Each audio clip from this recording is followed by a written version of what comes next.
Hello students, हमारे channel infinity minds की class 10 CBSE maths video series में आपका वेलकम है। यहाँ आपको एनसीईआरटी करिकुलम के अकॉर्डिंग डिटेल एक्सप्लेनेशन कराया जाएगा। चैनल को लाइक और सब्सक्राइब करना मत भूलिए। वो थ्योरम को हम यहाँ यूज करेंगे। क्या थ्योरम है, पहले हम इसको लिख देते हैं थ्योरम को यहाँ पर। थ्योरम यहाँ लिखे हैं पहले इस थ्योरम को। इस थ्योरम का हमको यहाँ पर इस्तेमाल आएगा। थ्योरम 1, इसमें क्या है, if P divides A square implies P divides A। Okay, now अब हम इस को प्रूफ करेंगे रूट 3 इज इरेशनल। तो स्टार्ट कैसे करते हैं हम पहले अज्यूम करेंगे, assume that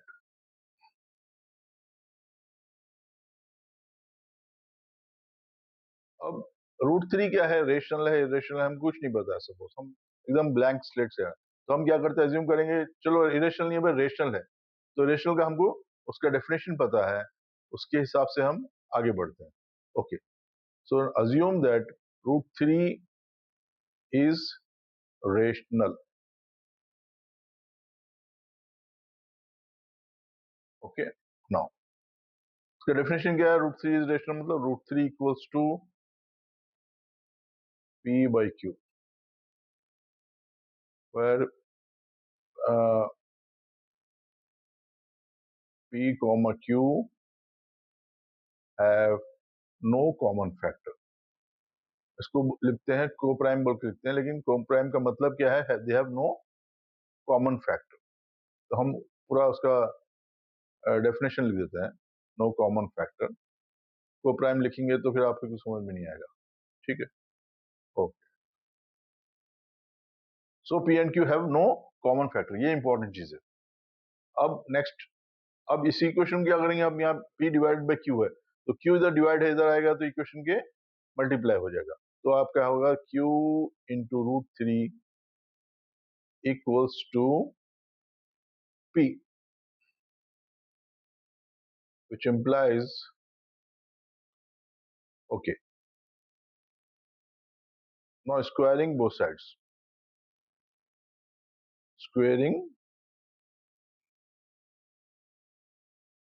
both sides। Implies को कट कर दें, इम्प्लाइज की जरूरत नहीं है यहाँ पे। Q root 3 equals to P। अब हम क्या करें, स्क्वायरिंग बोथ साइड्स।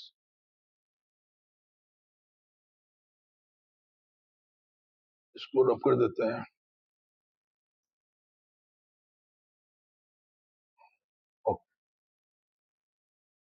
अब स्क्वायरिंग बोथ साइड्स कर दो, क्या होगा आपका, क्यू स्क्वायर और रूट 3 का स्क्वायर 3 होगा, पी का स्क्वायर पी होगा।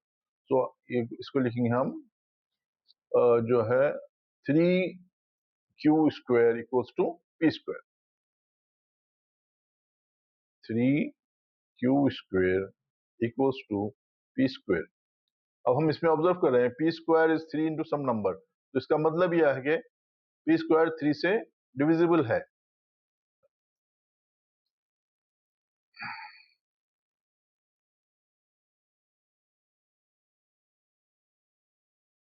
अब ये थ्योरम को हम देखें, थ्योरम 1 में क्या, पी डिवाइड्स ए स्क्वायर मतलब इंप्लाइज पी डिवाइड्स ए।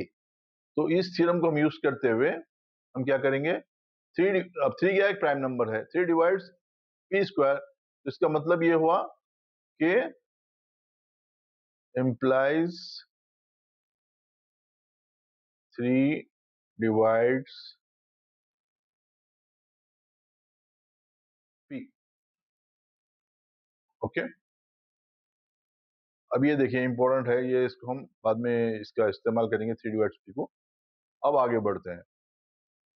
अब 3 डिवाइड्स p मतलब क्या है, 3 जो है p के p जो है 3 के टेबल में जा रहा है, इसका मतलब ये है कि p 3 से डिवाइड होता है।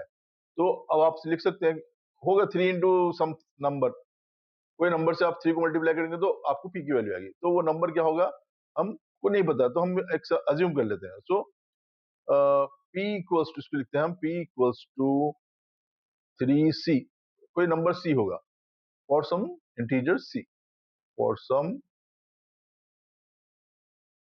Integer c। ओके, अब क्या करेंगे आप इसको, ये जो वैल्यू, सॉरी इसको हम क्या करना, पहले जो हमारा जो ये इक्वेशन है ना, इसको पहले यहाँ पे ऐसा लिख के आप फर्स्ट इक्वेशन में लिख देना है। अब ये जो 3c को हम क्या करेंगे, ये फर्स्ट इक्वेशन में सब्स्टिट्यूट करेंगे। अब p की जगह पे क्या लिखेंगे आप 3c, क्योंकि इसकी वैल्यू है, तो ये इसको आप लिखेंगे 3q square equals to, p की जगह पे लिखेंगे आप 3c, 3c whole square, 3c whole square क्या होगा आपका इक्वल्स टू 9c स्क्वेयर। अब ये q square equals to 9, 3q square equal to 9c square, ये 3 को इधर लेके आएंगे, q स्क्वायर विच इम्प्लाइज, तो ये 3 इससे कट जाएगा, 3 1 3, 3 3 9, तो q square equals to 3c square. अब ये रिलेशन देखें और यहाँ ये रिलेशन देखिए, ये जो रिलेशन है, अब इन दोनों में क्या दिख रहा है, हम यहाँ पे जब 3q square equal p square जब आया था तो हम क्या लिखे 3 डिवाइड्स p स्क्वायर, क्योंकि p square is equal to 3 into some number, यहाँ पे सेम वैसी सिचुएशन आ गई। अब q square is equal to 3 into some number, तो इसका मतलब क्या होगा, इसका मतलब वही होगा जो पहले सेम वही हुआ था, तो इसका मतलब ये लिखेंगे हम implies 3 डिवाइड्स q स्क्वायर, मतलब क्या है q स्क्वायर 3 से डिवाइड होता है। तो फिर ये थ्योरम को यूज करते हुए if p divides a square p divides a, तो हम क्या लिखेंगे, इसका मतलब क्या है, this implies that 3 divides q। अब यहाँ पे एक इंपॉर्टेंट रिलेशन आया, ये लाइन देखें आप और ये लाइन देखें, 3 डिवाइड्स p 3 डिवाइड्स q, मतलब 3 दोनों को डिवाइड कर रहा, दोनों का एक कॉमन फैक्टर बन गया। लेकिन हमारा पास ये क्या था कि हमारा एजम्पशन ये था कि √3 is equals to p by q, और p and q have no common factor, उनका कोई कॉमन फैक्टर नहीं है, और हमारे so 3 is a common factor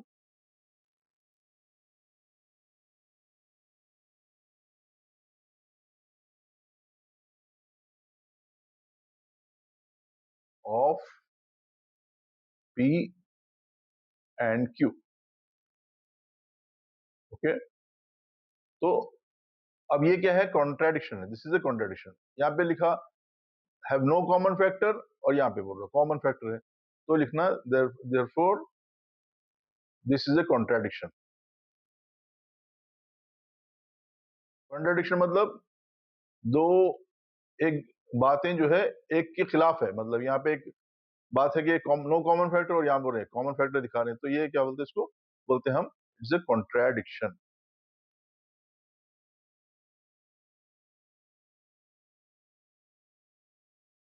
इस और इस प्रूफ को बोलेंगे प्रूफ बाय कॉन्ट्राडिक्शन। तो ये कॉन्ट्राडिक्शन इसलिए आया कि हमारे जो हम अज्यूम करे थे, हमने क्या अज्यूम किया था कि √3 एक रेशनल नंबर है, तो हमारा ये अजम्पशन ही रॉन्ग था। तो अजम्पशन जब रॉन्ग था तो अब इसमें क्या, दो आपके पास चॉइस है, या तो रेशनल है या तो इरेशनल है, तो हमारा अजम्पशन जब रॉन्ग प्रूफ हो गया तो देयरफॉर दिस, यहाँ इसमें और एक लिखना, this is contradiction because this is because this is because of our wrong assumption।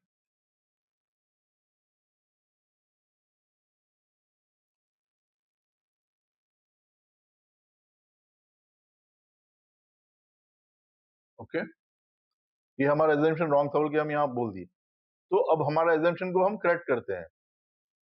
Assumption था कि √3 इज रेशनल, तो हम लिखेंगे देयरफॉर √3 इज इरेशनल। तो हमारा एजम्पशन जब रॉन्ग प्रूफ हो गया तो उसके ऑपोजिट क्या होगा, √3 इज इरेशनल।